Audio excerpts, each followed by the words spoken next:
اعوذ باللہ من الشیطان الرجیم بسم اللہ الرحمن الرحیم۔ عزیز طلباء و طالبات السلام علیکم، امید ہے کہ آپ خیر و عافیت سے ہوں گے۔ تو آج ہم نے جس موضوع کا انتخاب کیا ہے وہ مرغ بازی ہے۔ تو پہلے ہم نے پہلے سیشن میں امین کامل کے بارے میں جو جانکاری دی تھی، تو یہ اسی کا لکھا ہوا ایک افسانہ ہے۔ تو مرغ بازی امین کامل کی کشمیری افسانے کوکر جنگ کا اردو ترجمہ ہے۔ یہ ترجمہ ایک ہونہار تخلیقار ترنم ریاض نے کیا ہے۔ اردو کے علاوہ اس افسانے کا ترجمہ انگریزی اور عربی میں بھی ہوا ہے۔ تو یہ افسانہ کشمیری میں امین کامل کا لکھا ہوا ہے، تو اس کا اردو ترجمہ ترنم ریاض نے کیا ہے۔ تو اس افسانے کا اور زبانوں میں انگریزی اور عربی میں بھی ترجمہ ہوا ہے۔ تو پہلے ہم افسانے کے بارے میں تھوڑی جانکاری دیں گے۔ ہم نے افسانہ پہلے بھی آپ کو افسانے کے بارے میں جانکاری دی ہے، تو اب اس کا اعادہ کریں گے۔ افسانہ وہ جدید نثری صنف ادب ہے جس میں کسی ایک واقعے، کسی ایک کردار یا کسی حادثے، کسی ایک جذبے یا زندگی کے کسی ایک پہلو کو پیش کیا جائے۔ اس میں وحدت تاثر ہو اور افسانہ نگار کا نقطہ نظر بھی ہو۔ تو افسانے کے اجزائی ترکیبی ویسے ہیں جو ناول میں ہوتے ہیں۔ اس میں اجزائی ترکیبی پلاٹ، کردار نگاری، زمان و مکان، وحدت تاثر، موضوع، اسلوب، یہ اس کے اجزائی ترکیبیں ہیں۔ تو آپ اگر اپنی ٹیکسٹ بک کا 65 یعنی 65 پیج نمبر نکالیں گے، تو ہم یہ مرغ بازی کا مطالعہ کریں گے۔ مرغ بازی یوں ہی شاہمال نے دیکھا کہ غلام خان کے ہاتھوں میں مرغ لیے گھر اندر داخل ہو رہا ہے۔ تو شاہمال غلام خان کی بیوی ہے۔ جو ہی غلام خان گھر میں داخل ہوتا ہے تو اس کے ہاتھ میں ایک مرغ لیے ہوئے اندر داخل ہو رہا ہے۔ وہ ایک دم کھڑی ہو گئی۔ جو ہی شاہمال نے مرغ دیکھا تو وہ کھڑی ہو گئی۔ وہ اپنے پھرن کا دامن بھی دھونا بھول گئی جو اس کے 6 ماہ کے بچے نے گیلا کر دیا تھا۔ تو اس کے بچے نے اس کا پھرن کا دامن گیلا کر دیا تھا۔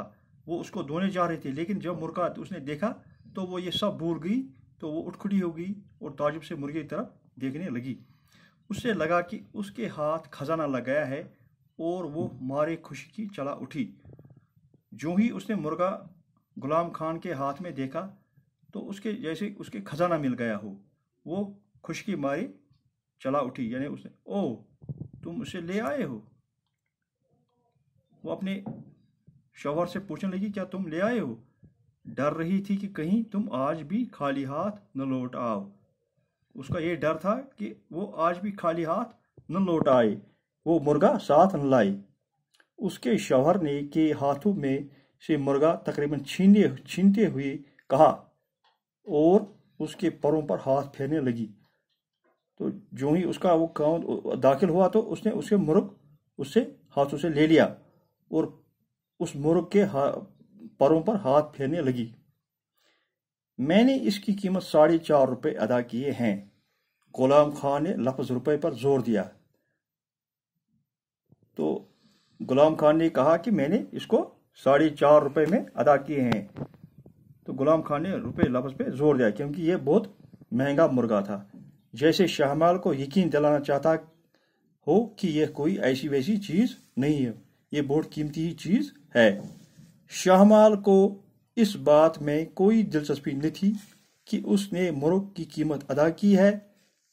اس سے صرف مرغ سے مطلب تھا اور وہ اس سے دیکھ کر خوشی سے پھولے نہیں سما رہی تھی۔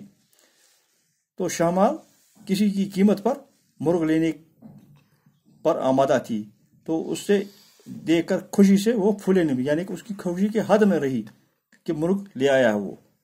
اس نے مرغ کو آنگن میں چھوڑ دیا اور